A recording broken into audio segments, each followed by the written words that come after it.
Assalamualaikum warahmatullahi wabarakatuh. Izin memperkenalkan diri, nama saya Dewi Sintawati dengan NPM 2021010192 dari Prodi Hukum Keluarga Islam kelas B.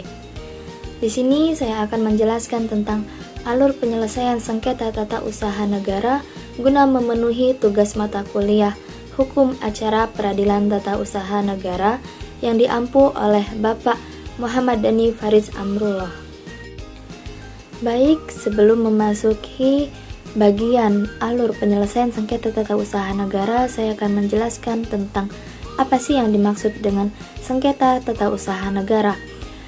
Sengketa tata usaha negara adalah sengketa yang timbul dalam bidang tata usaha negara antara perorangan atau badan hukum perdata dengan badan atau pejabat tata usaha negara baik di pusat maupun di daerah, sebagai akibat dikeluarkannya keputusan tata usaha negara, termasuk sengketa kepegawaian berdasarkan perundang-undangan yang berlaku sekarang. Lalu di manakah sengketa tata usaha negara diselesaikan? Jadi sengketa tata usaha negara diselesaikan di Peradilan Tata Usaha Negara. Dan dalam penyelesaian sengketa tata usaha negara terdapat dua mekanisme, yaitu yang pertama adalah upaya administratif dan yang kedua adalah gugatan melalui Peradilan Tata Usaha Negara. Yang pertama yaitu upaya administratif. Upaya administratif adalah suatu prosedur yang dapat ditempuh oleh orang atau badan hukum perdata apabila tidak puas terhadap keputusan tata usaha negara.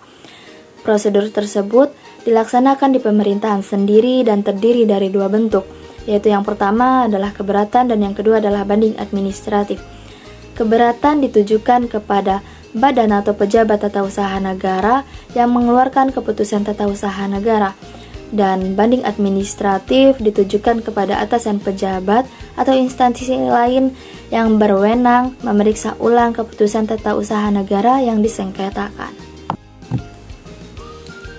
Yang kedua yaitu gugatan melalui Peradilan Tata Usaha Negara. Pengadilan baru berwenang memeriksa, memutuskan, dan menyelesaikan sengketa tata usaha negara jika seluruh upaya administratif sudah digunakan. Apabila peraturan dasarnya hanya menentukan adanya upaya administratif berupa pengajuan surat keberatan, maka gugatan terhadap keputusan tata usaha negara yang bersangkutan diajukan kepada Pengadilan Tata Usaha Negara. Adapun alur pengajuan gugatan sengketa tata usaha negara ke Peradilan Tata Usaha Negara adalah yang pertama adalah gugatan.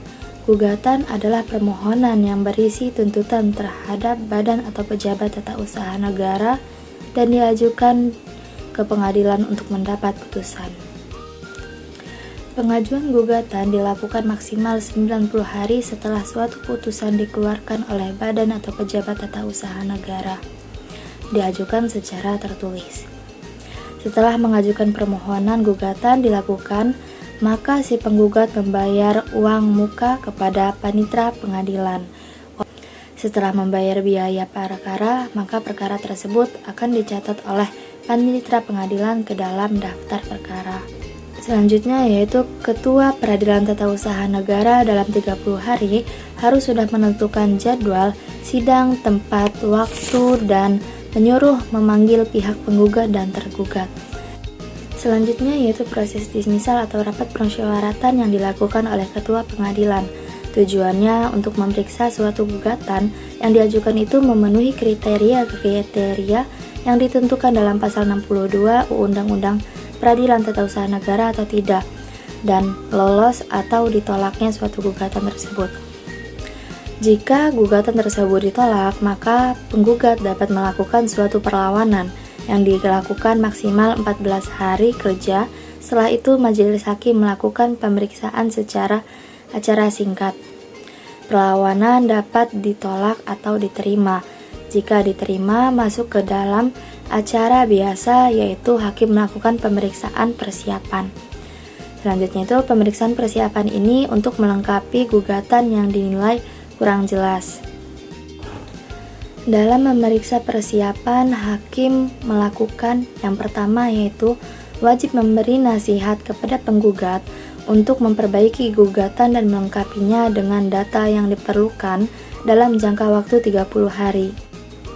Dan yang kedua yaitu dapat meminta penjelasan kepada badan atau pejabat tata usaha negara yang bersangkutan.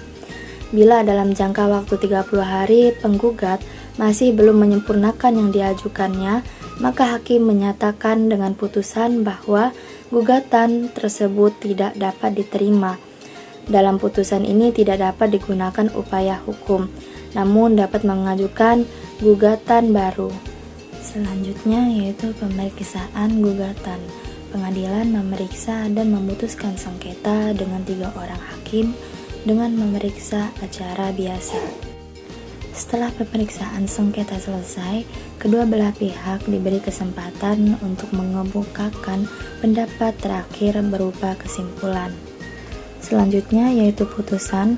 Pembacaan putusan oleh majelis hakim, putusan dapat berupa ditolak, dikabulkan, tidak diterima, atau gugur.